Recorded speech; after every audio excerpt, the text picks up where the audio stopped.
Genèse le chapitre 6, la Bible nous dit que l'homme était devenu de plus en plus méchant. Et Dieu a dit, mon esprit ne va pas rester dans l'homme. Je vais lui enlever mon esprit. Et il dit, ses jours vont se limiter à 120 ans. Quand on dit la malédiction a frappé l'exil de la chair, c'est pas simplement vos sensations. La chair est attirée maintenant vers la maladie. Il y a des sentiments ou bien des sensations dans la chair qui la rendent vulnérable. Qu'est-ce que ça veut dire? Vous savez, aujourd'hui, on est des hommes spirituels. Tu sais que tu as un esprit, non? Mais tu es beaucoup plus conscient des besoins de ton corps que des besoins de ton esprit. Mais avant que le péché rentre dans l'humanité, l'homme était conscient d'être un être spirituel dans un corps. Mais depuis que l'homme a péché, on lui a dit, maintenant là tu es poussière. L'homme a commencé à réfléchir à partir de sa matière poussière. C'est de là que vont sortir donc les maladies, donc tout ce qui est hypertension, diabète, tout ce que vous souffrez dans votre corps, ça vient d'une vieille malédiction. Et de nos jours encore, d'autres malédictions sont venues s'ajouter sur les faiblesses de la chair. Mais Jésus-Christ a vaincu la chair. Et avec moi, j'ai la victoire au nom de Jésus. Alors, quand Dieu dit dans le livre de Galates, marchez selon l'esprit et vous n'accomplirez pas les désirs de la chair. Il n'est pas en train de dire seulement, marchez selon l'esprit et puis vous n'allez pas accomplir les désirs de la chair qui sont l'impudicité, le mensonge. Ce que Dieu m'a fait comprendre, si quelqu'un marche selon l'esprit, même mourir avant son temps, il ne mourra pas avant son temps. Parce que les désirs de la chair, c'est la mort. La malédiction dans la chair amène la chair à avoir des sentiments et des émotions trompeurs. La chair avec sa femme, tranquillement, avec son mari, et puis la chair te dit, bon, quand même dans la vie là, il faut un jour aller à gauche un peu pour voir. Mais ces idées-là ne viennent pas de toi, ça vient de la mort qui est dans ton corps. Si tu écoutes ça, tu vas mourir. La chair a des désirs qui sont contre ton bonheur. Et vraiment, ne collaborez pas avec elle. Parce que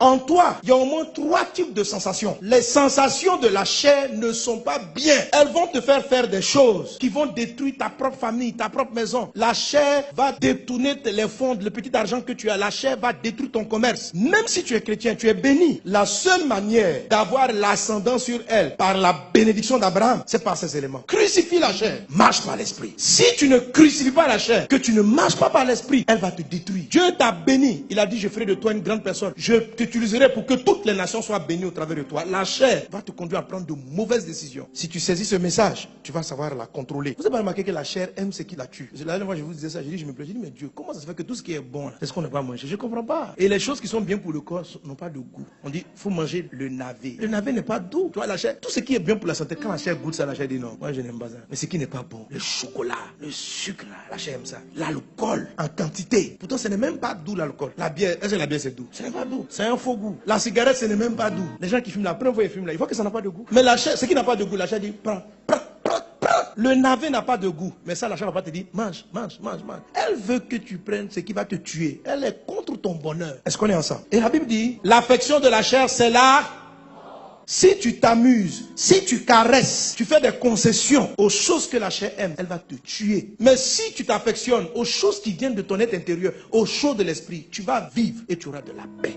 Si tu es troublé, si dans ton foyer il n'y a pas la paix, dans ta maison il n'y a pas la paix, dans tes affaires il n'y a pas la paix, je t'assure, c'est parce que tu ne marches pas par l'esprit. Quand tu suis, la Bible dit, le fruit de l'esprit, c'est la joie, c'est la paix. Tous ceux qui marchent dans l'esprit sont des gens heureux. Les gens malheureux sont des gens charnels. Le fruit de l'esprit, c'est la paix, c'est la joie, c'est le bonheur, c'est la bonté, c'est la bénédiction. C'est tout ça. Quand l'Esprit Saint prend le contrôle, tu es heureux. Quand bien même tu n'as pas assez d'argent dans ton compte bancaire, tu es paisible. Quand l'esprit a le contrôle, il met une joie dans ta famille. Il vous donne la paix. Il vous donne le bonheur. Et tu te sens bien. Et la chair n'aime pas ça. Il dit, oh, les œuvres de la chair se manifestent. Ce sont l'impudicité. La chair aime ça. L'impureté, la dissolution. La chair aime les palabres. Si la maison est tranquille, tu t'entends bien avec ton conjoint. La chair va dire, non, il faut faire palabre. La chair regarde la tête de ton conjoint. La chair dit, mais il n'est pas son nez même. Et la chair va te rappeler ce qui t'a fait souffrir en 1932. Tout ça pour créer des palabres. La chair, quand elle a fait des cauchemars, elle s'est issue de mauvaise humeur. C'est la chair. On te dit, bonjour. Non, laisse-moi tranquille. Tu vois des choses comme ça. Tu dois arrêter ça. Parce que ça pollue ta vie. Ça détruit tes relations. Un jour on te voit, tu es souriant. Le lendemain tu changes d'humeur. C'est fatigant. Personne ne sait comment te gérer. Ah, quelle est cette histoire? C'est en train de détruire ton foyer. Ton mari a peur de toi. Il t'a pas dit, mais il a peur. À quoi de ta chair? Le matin tu te lèves, tu dis non, je me sens pas bien. Tu parles mal à tout le monde dans la maison. Mais la mauvaise humeur vient d'où? C'est la chair. Elle sait que la mauvaise humeur va traîner le trouble dans ta famille. Et puis elle embrouille ta maison. Quand ces genres de choses arrivent, ne les caresse pas. Ne les justifie pas. Ne les excuse pas. Pourquoi des chrétiens, la malédiction qui détruit les familles, qui qui détruit le travail demeure toujours dans la vie? C'est parce qu'il marche selon les désirs de la chair. La Bible dit que les désirs de la chair sont opposés à ceux de l'esprit. Dieu t'a béni d'un foyer heureux. Mais le problème avec la chair, c'est que les désirs sont toujours là. Donc, si tu ne marches pas par l'esprit et que tu les laisses prendre le dessus, tu vas voir comment ils vont maltraiter ta famille. Ils vont détruire ta relation avec ton mari. Tu vas perdre ton mari. L'affection de la chair, c'est la mort. Elle va vous tuer. Elle va tuer l'amour. Elle va tuer l'entente. Elle va tuer la joie. Et elle a des stratégies pour ça. Vous devez la vaincre en la crucifiant. Crucifier la chair, c'est quoi? C'est identifier la chair. C'est ne pas accepter ses œuvres. De la même manière que je le fais pour le péché, vous ne devez pas accepter en vous la maladie. La maladie est un désir de la chair. Écoutez, il y a des gens qui ont fini par accepter la maladie comme étant normale. La maladie est totalement anormale. Tu dois la refuser du fond de ton être. La Bible dit que ceux qui sont en Christ ont crucifié la chair et ses passions. Or, c'est dans le Christ qu'on est béni. Si vous voulez être en Christ, vous devez crucifier la chair. C'est-à-dire, ne trouvez aucune excuse pour ces œuvres. N'excusez pas la maladie en vous. Vous voyez, là je vous parle de votre état moral, de votre état intérieur. C'est ce que la Bible appelle la foi. Un frère en Christ qui est en train de se dire, dans la famille, tout le monde a le diabète, tu es en train de ne pas crucifier la chair. Tu as crucifié la main de la chair et il y a un côté tu prends, tu dis oui, faut pas être condescendant. Rejette la maladie, rejette toutes sortes de maladies. Même les maladies les plus régulières chez tout le monde, qu'on a fini par accepter. Tu dois rejeter. Moi j'ai une lutte chronique avec la calvitie. Et puis avec les yeux. Ces derniers temps j'ai remarqué que la chair a des désirs. Elle veut que je vois de moins en moins bien. Je n'accepte pas. Pourquoi c'est normal? Pourquoi ma vie doit baisser? On dit non, c'est avec l'âge. Qui a dit? C'est les docteurs. Les cellules s'abaissent. Non, la Bible dit quoi? Que l'espérance de vie de l'homme a commencé à baisser quand l'esprit a commencé à partir. Il dit, je retirerai mon esprit, c'est pourquoi vous allez vite mourir. Ça veut dire quoi? Que quand l'esprit est présent et l'esprit de Dieu est présent en moi, la Bible dit, l'affection de l'esprit c'est la vie. Mes yeux doivent vivre. Les cheveux doivent pousser.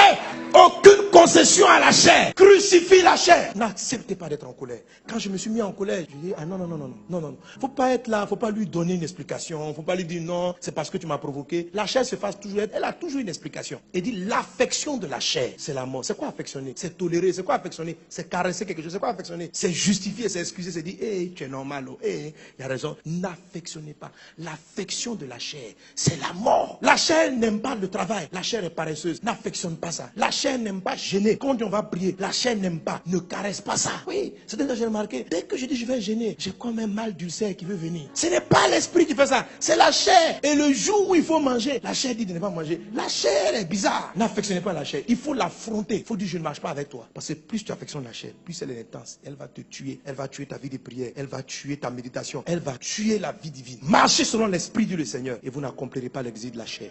Et avec moi, je dois marcher par l'esprit.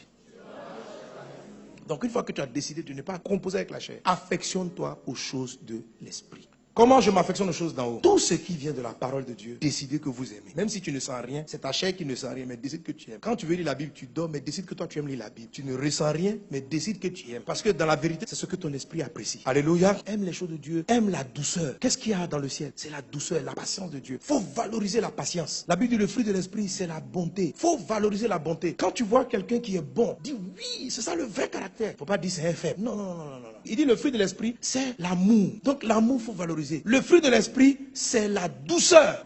Beaucoup de gens voient dans la douceur une faiblesse. Quand tu ne t'affectionnes pas à la douceur de Dieu, tu vas favoriser la brutalité de la chair. La douceur, c'est quelqu'un qui ne parle pas brutalement. La douceur, c'est quelqu'un qui lorsqu'il parle, lorsqu'il te dit bonjour, il arrondit les angles. Celui qui n'est pas doux, c'est celui dont le bonjour est piquant.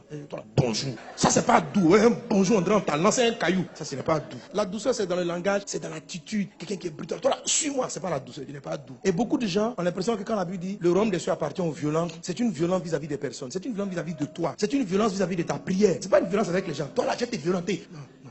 Faut pas violenter les gens. La Bible dit que Jésus était quelqu'un de très doux.